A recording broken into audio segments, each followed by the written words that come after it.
War game is back, and this time it's got a different plan. It's going to escape into the physical world. It sets a trap for some of the Digidestined, but then starts sending itself as tiny, low-data versions of itself through people's cell phones before it can finally come together and get big.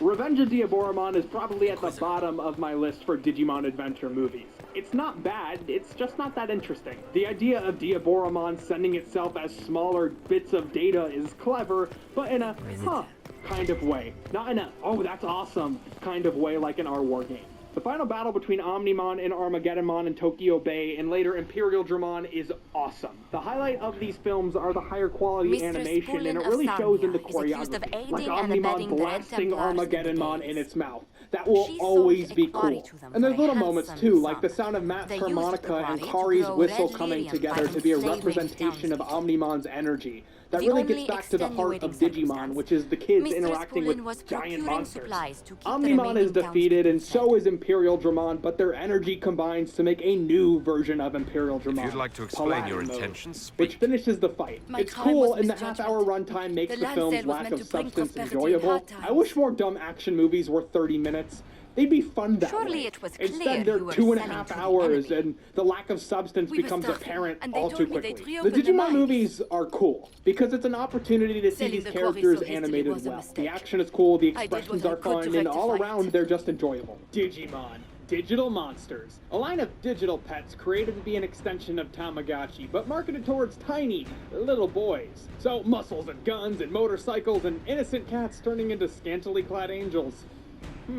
Like everything else at the time, Digimon was aiming high to be this giant multimedia franchise. An anime, video games, card games, comics, toys. No, Digimon did not start because of Pokemon, but Pokemon affected the entire toy industry. And the way Digimon expanded was in direct competition. Pokemon also helped to popularize the pet monster genre, where the first two Digimon anime played into this genre, creating its own unique world. The third series, Digimon Tamers, is a bit of a meta-narrative, taking place in the real world, where Digimon is a popular media franchise.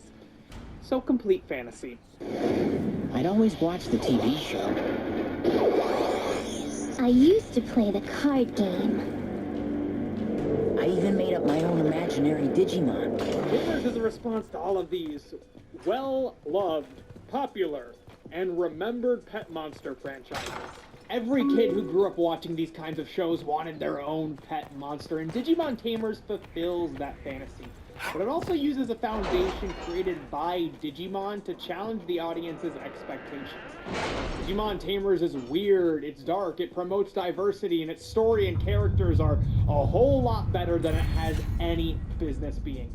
I revisited the original Digimon series, Digimon Adventure, over and over again over the years, but I really haven't done that with Tamers, so I'm able to look at the series without nostalgia goggles. But it's Digimon, so I need my goggles. Tamers was written by Chiaki, an anime writer who's best known for being dark and weird. Kanaka considers himself to be a Lovecraftian writer, so he's killing that late-night Tumblr game. The storyline he contributed to Digimon Adventure 02 was tonally offbeat and creepy. Now make that 51 episodes! That's Kanaka. Tamers is known for its darker tone, but it's never depressing. It's still a hopeful story which uses the dark tones to increase the level of tension when needed and to play off the character's emotions. I like it when kids' shows tastefully tackle dark and weird. Instead of violence and blood being used to creep audiences out, it's character actions and surreal imagery, yet it can be just as effective. By the end of Adventure 02, there were a total of 24 main characters, but Tamers takes a different approach. Including the Digimon, the core cast is 6. The main goggle-wearing protagonist is Takato. Takato is a normal kid with normal emotions. He's scared when he meets Guilmon, a Digimon based on his own drawing for the first time. After all, it is a fire-breathing monster. Hi, Guilmon.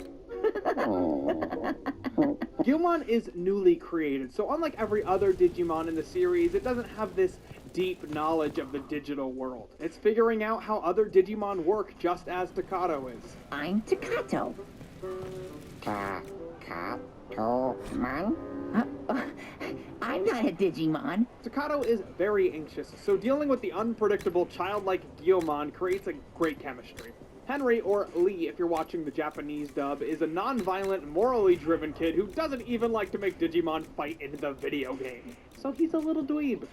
In the best way possible. Terriermon is Henry's partner. It's an excitable little rabbit Digimon who always wants to get into a fight. Henry, the pacifist, and Terriermon, who turns into Gargamon. Wow. Side note, I love how the English dub makes all the gun sound effects, laser sound effects. What a simplistic solution to that problem. But like, how do you censor something like this? Well, at least it's not Gundramon. It's not very smart to mouth off to someone bigger than you. Henry, Momentai. Momentai. It means no worries. Or the rest of your days. Then there's Rika, or Ruki if you're watching the Japanese dub. Rika is the Digimon queen. She's like a really good at the Digimon card game. Because of that, everyone thinks she's cool. As I said, complete fantasy world. Rika is violent and sort of serves as a first antagonist for the series. She's always picking a fight. Hey! What a lousy fighter. But a fight's a fight. Renamon, Rika's Digimon, wants to be the strongest. So at first, they have less of a friendship and more of a working relationship. But eventually, they admit to caring about one another. Renamon is a fan favorite for reasons which can only be explored with safe search off. Y'all are nasty. One of the benefits to having a smaller cast is the Digimon are now their own characters with unique feelings, perspectives, and development. There's also more focus on side characters. We learn about Takato's friends, the villains, the families of the characters, and get some side character arcs which take the whole series to pay off. Other characters which later gain more importance include Calamon, a silly, lighthearted Digimon who holds the power to help other Digimon transform. Impmon, a sort of rude and pathetic Digimon who renounces his partners. Jerry, a quirky girl Takato has a crush on. Jerry is the only realistic character in this whole show. People like Jerry, but it's because she keeps her love of Digimon a secret, just like me, from age 11 to Not 20. trying to step on your toes. Put your beard on, you're embarrassing yourself. Down here, not on me. Man, you're heavy. Digimon Tamer's plot is a slow burn.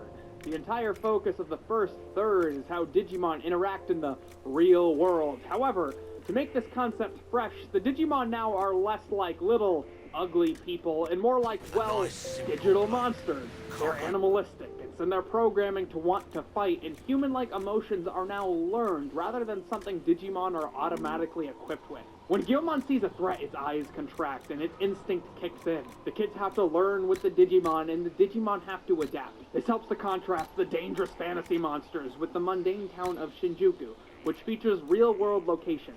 Hiding Digimon has never really been a huge problem in the series because they've always been relatively small. But Guilmon is like a buffed velociraptor. Takato can't just hide him inside, so a lot of the early episodes are dedicated to finding Guilmon a place to hide, which is complicated by Guilmon's desire to explore and play.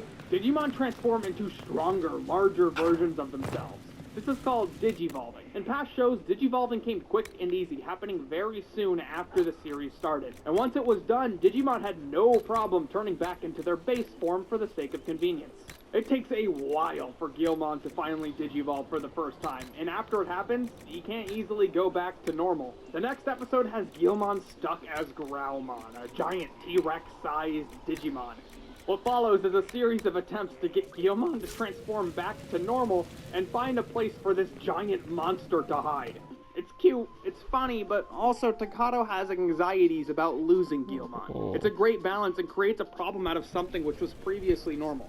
Between the challenges the kids face just having their partners, they also have to defeat evil Digimon, which appear in the real world. Takato and Henry are in the mindset the Digimon are living creatures, but Rika wants Renamon to kill them all and absorb their data to become more powerful. One of the things I don't like about Tamers is how they handle the enemy Digimon. This layer of fog automatically forms, which blocks the outside world from seeing what's going on. In Tamers, so much of the focus is Digimon interacting interacting with the real world. It would be much more interesting for the characters to have to try to hide what's going on while the Digimon are fighting each other. It would also make the worries of the government organization Hypnos much more meaningful if we see the damage Digimon are causing. Digimon is known for its action sequences being interrupted by long transformation scenes, but now there are Digi-modifying sequences. The kids use cards from the official Digimon card game to give their Digimon extra powers, and for just $4.99 a pack, so can you.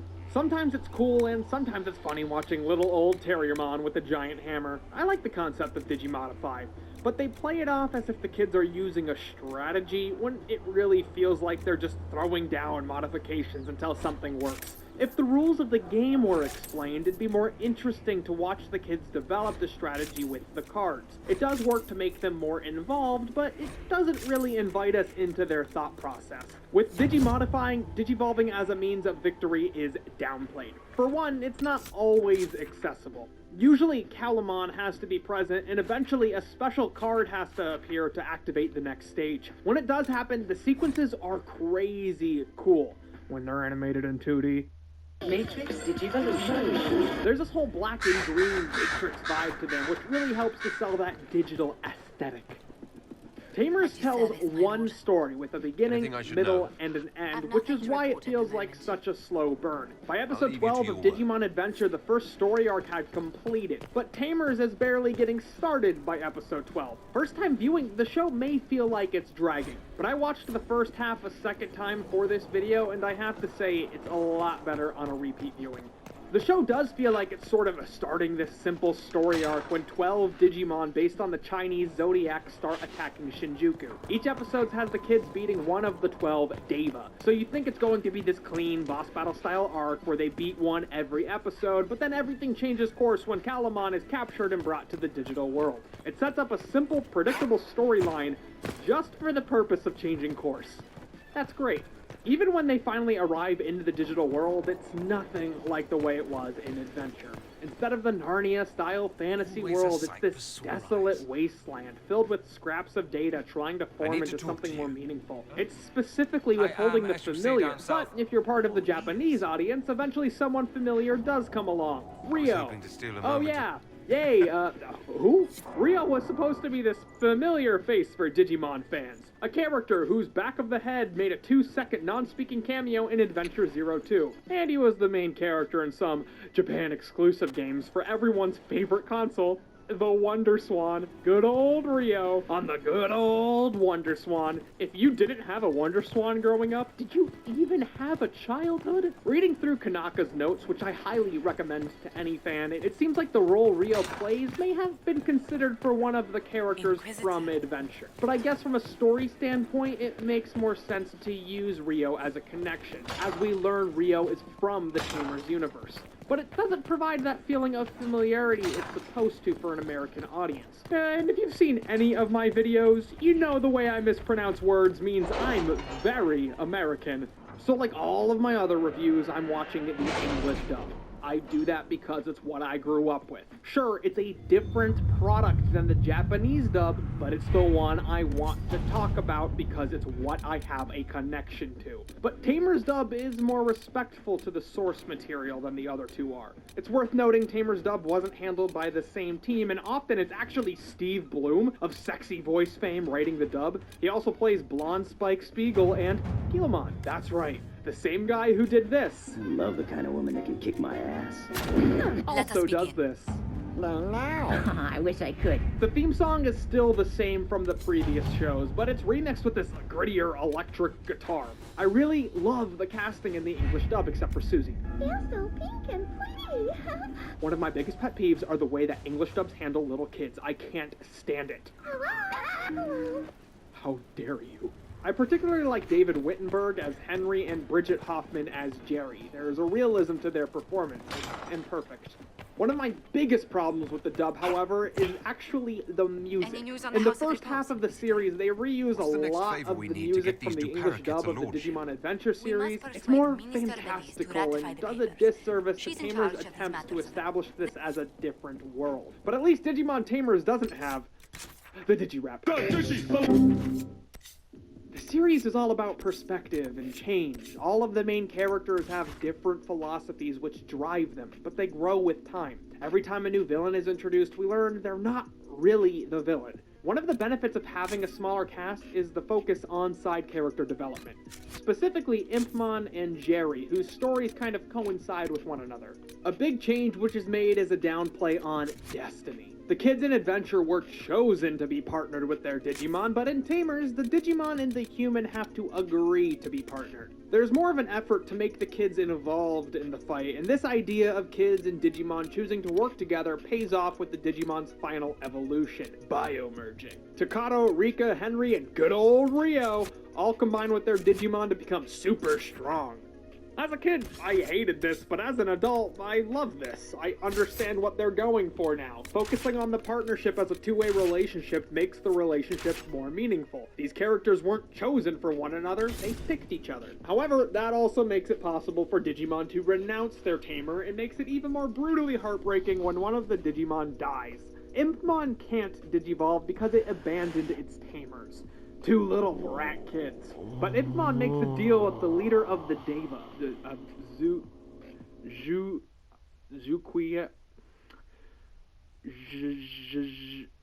Moltres.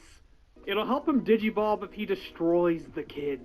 This isn't a threat which was suddenly introduced like many of the villains in Adventure. This is a character we saw develop and get desperate enough to come to this point. We also see Jerry want to become partners to Leomon and how much the partnership means to her when it finally agrees. That's why it's so effective when Impmon, as Beelzemon, kills Leomon and absorbs its data. Impmon's character arc continues when it later reconnects with its tamers and becomes desperate to earn Jerry's forgiveness, leading up to one of the most emotionally resonant moments in the entire franchise. In an act of desperateness, Beelzemon calls upon Leomon's data and uses the Fist of the Beast King, Leomon's signature attack. Tamer's dark tone really expresses itself within the final third of the series. After Jerry loses Leomon, her body becomes possessed by something called the D-Reaper. We get a nightmare from her, and her emotionless body inhabited by this emotionless being is just unsettling. The scene that got under my skin specifically was Jerry attacking her little brother. Something about little kids being violent just... Ugh. The final villain isn't a Digimon. The D-Reaper was a program created to clean up scrap data and AI files which were too large. It was created by the team who created Digimon as a sort of cleaning software. All of the villains are good guys in their own eyes, but the D-Reaper has no philosophy. It's just cleaning up a mess, which happens to be, life. The forms it takes are just so unsettling, and it uses Jerry's voice to communicate, which is also just, it gets under your skin. I shall. The ending of Tamers gives no time for celebration.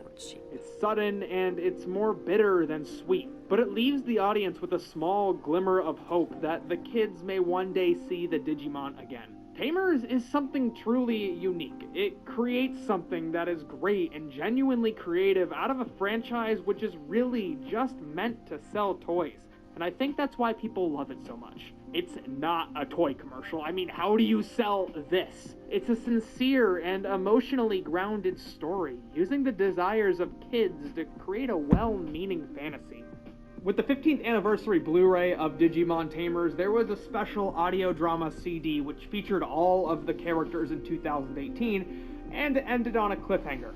Konaka has expressed interest on a proper return to the Tamers world, but of course I love the series and I would be open to it. However, after watching Digimon try, I really don't want to see where Digimon would bring Renamon. Y'all are nasty.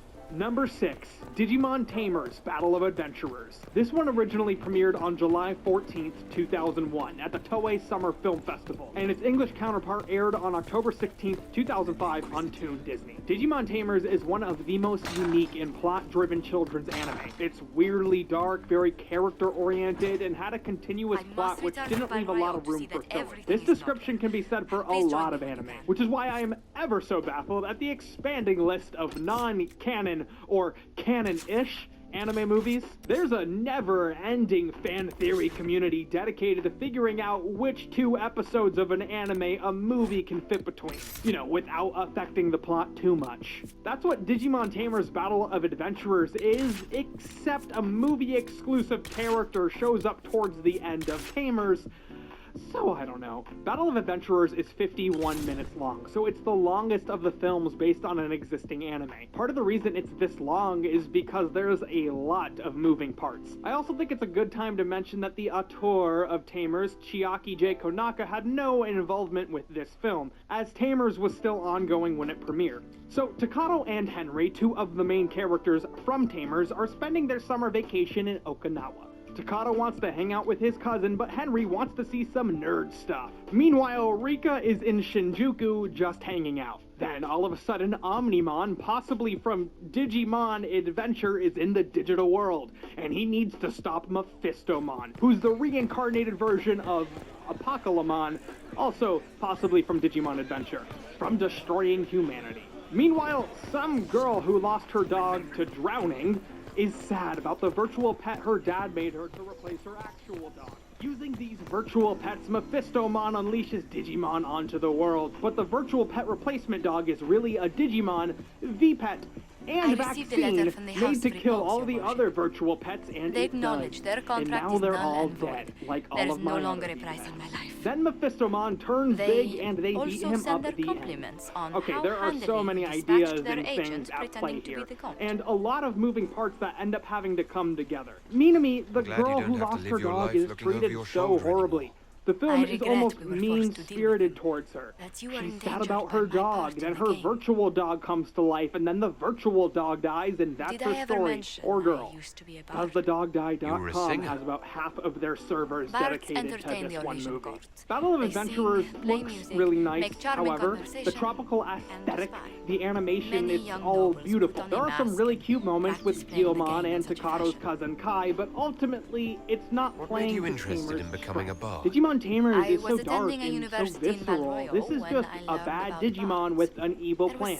In Tamers, the kids were so worried about killing Digimon, and here they're just taking them out like they're little flies, murdering them. And it's a shame too, because Mephistomon is so cool looking. It's just basically the torso of Satan and the thighs of Jonathan Joestar. I wish something more was done to play to the strengths to an ambassador? Especially in a non-canon/canon-ish movie, there's a lot of room to do whatever you want with the characters and story, like including characters from Adventure. So it is implied this is Omnimon from Digimon Adventure, but my question is, why couldn't you just let the kids from Tamers meet Matt and Tai? That would be fun. It's harmless in this context. Just give us a small little crossover, because what are these movies besides kind of being fan service? I said I believe Revenge of Diaboromon was the perfect bite-sized movie for mindless action, but Battle of Adventurers drags on a lot. It definitely has its moments, and it's truly beautifully done, but I do want it to be more like the material it's based on.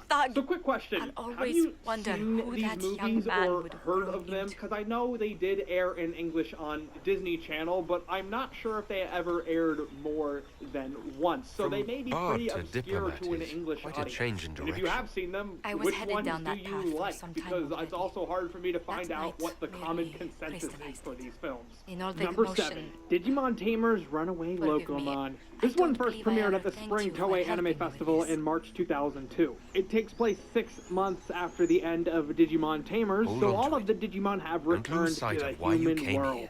And they're planning something for Rika, which she seems pretty mad about. All of a sudden, a train misses its stop, and we soon find out it's Locomon, a trained Digimon who's speeding all over the place, all fast-like. Takato gets on the train, leaving Guilmon behind, and Rika and Renamon are able to get on as well. The rest of the cast, including the Hypnos agents, are all working together to catch Locomon. Takato finds out that Locomon is being controlled by a parasite Digimon who also controls Rika. The parasite makes her remember some pretty sensitive childhood memories. They all find out Locomon is heading to a digital rift, and if they don't stop it in time, it'll unleash chaos onto the world. making evil Digimon come out and attack. The team finally catches up to it and defeats the parasite Digimon. Locomon rides off and we find out everyone was planning a surprise party for Rika. How nice. Rika sits away from everyone, appreciating what they've done for her, but at a distance. Like Battle of Adventurers, this movie did not have the direct involvement of Konaka, but both the writer and director were heavily involved with Digimon Tamers, so it still feels really connected to the world. Konaka even complimented the work they did on the film. What I like about many of these Digimon movies are the self-containment of them. They're usually well-paced, and it's always a treat to see Digimon animated well. And I say this a lot because it really is awesome to go from this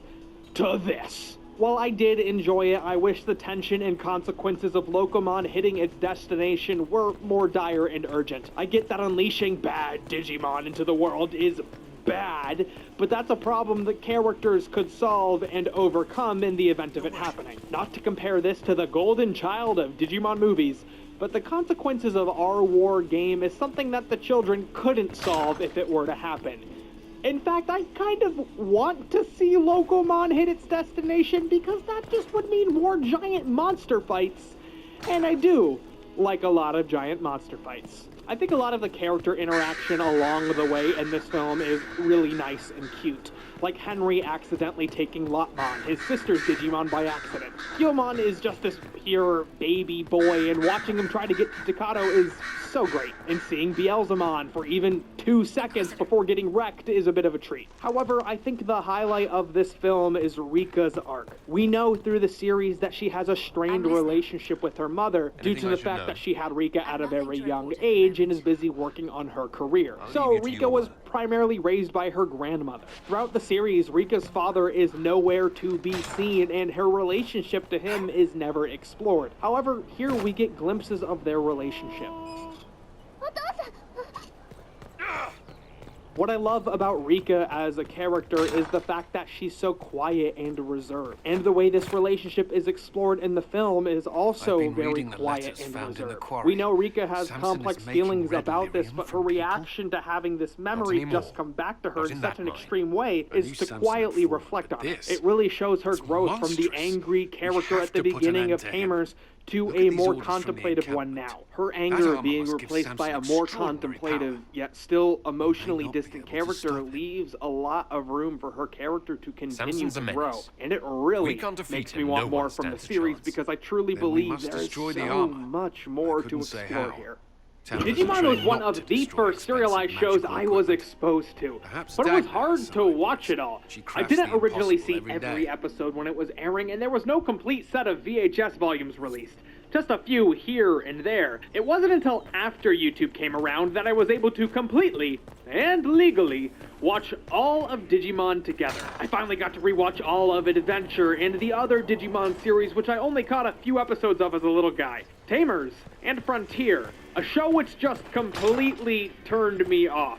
Part of what makes Digimon Digimon are the partner Digimon, a special digital monster chosen or handpicked for a certain kid. The kid's relationship to the Digimon will often act as a surrogate to show how the kids learn and grow up. The relationship between the kid and their Digimon was something that I really valued in the series. I was so in love with the partner concept that the idea Digimon would get rid of it was genuinely upsetting. In Frontier, the cast didn't partner with Digimon, they turned into Digimon.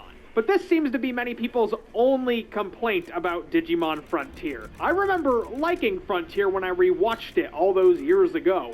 So it's time to realize something. There have been tons of great stories where the main character doesn't have a Digimon.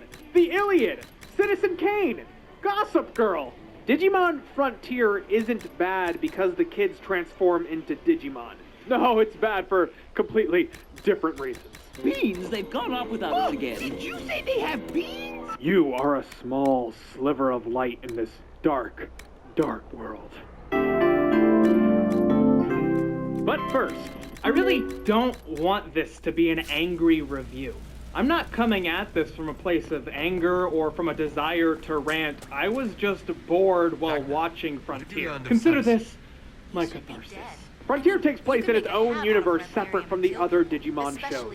It begins one evening with every child ever getting a phone call by a mysterious adult telling them that they need to pursue their destiny and board a train right before 5 p.m. The kids are all taken to the digital world. While most of the children go home, 5 in particular start hanging out with one another. Their cell phones turn into detectors, which allow them to transfer data from the digital world and channel the power of the legendary warriors, allowing them to turn into Digimon. They eventually learn they were chosen over every other kid after arriving in the digital world to put an end to some ancient evils. The plot to Frontier is simple, but it's genuinely well constructed. There's early foreshadowing to things that don't pay off until the very end of the series, and the conflict of the entire show involves this ancient feud between the higher powers of the digital world. But there's a lot of filler, and the world built doesn't seem to reflect what we're told about the lore. We learn about this ancient war between beast-type and human-type Digimon. Eventually, the war ended and 3 celestial Digimon took over to govern the digital world. Cherubimon, a beast type, along with Ophanimon and Seraphimon, 2 human types. Cherubimon turned evil and raised a beast-type army to usurp the other 2, which it was able to raise due to the belief that beast-type Digimon didn't have enough political power. This backstory is told over and over again, but we never see this conflict between the 2 Digimon types outside of when the backstory is explained. The kids get beast-type and human-type transformation, but that's really all that's mentioned from it. There's also a lot of filler, and filler can be great. A single episode does not have to drive the plot forward. Filler can be good for world development. But when it feels disconnected from everything else, the world seems to be less real. And let me tell you, this world is already not very real. We'll give you back to your partner in exchange for our women. So initially, the cast of Frontier is made up of 5 characters: Takuya, Koji, Tommy, Zoe, and JP. Besides their perceived role in the show, leader, little kid, angsty boy, I couldn't tell you much about their character. I can tell you what happened to them and the character beats they want you to recognize, but it all feels so one note. Tommy is a little kid who needs to learn to fend for himself. Okay, he does, like 5 times, and every time he learns this exact same lesson, they frame it like it's the very first time he's ever even thought about it. JP and Zoe had trouble making friends, but now they know the true meaning of friendship. And Koji, well, Koji has attachment issues because his mom died when he was very young, and now he doesn't want to get too close to his stepmom. Oh, but there's a big twist in the middle of the series. It turns out his mom isn't actually dead. His dad just lied to him so he can get his dick wet. Yeah, you don't need to play nice with stepmom anymore. She probably knew about the whole thing. Also, turns out Koji has this secret twin brother, whose primary conflict is he's being controlled by an evil Digimon. Once he finally joins the team, he adds nothing to their dynamic. Takuya, well, Takuya wears goggles, so he's the main character. I think a lot of the problems I have with these characters is I don't really understand their dynamic. I'm not sure I'll ever understand them. I feel like with this many filler episodes, there should really be a strong chemistry between these characters. But the filler is always used to explore a new set of Digimon characters. The character drama which is introduced is either repeated until it's obnoxious, or completely not relatable. Of course, in fantasy stories there are unrealistic situations, but the good ones have human emotion lying underneath everything. It should be drama from character interaction with magic, not character drama because of magic. In the original Digimon show, the problems the characters faced were fantastical and whatnot, but the motivating factors for the human characters weren't.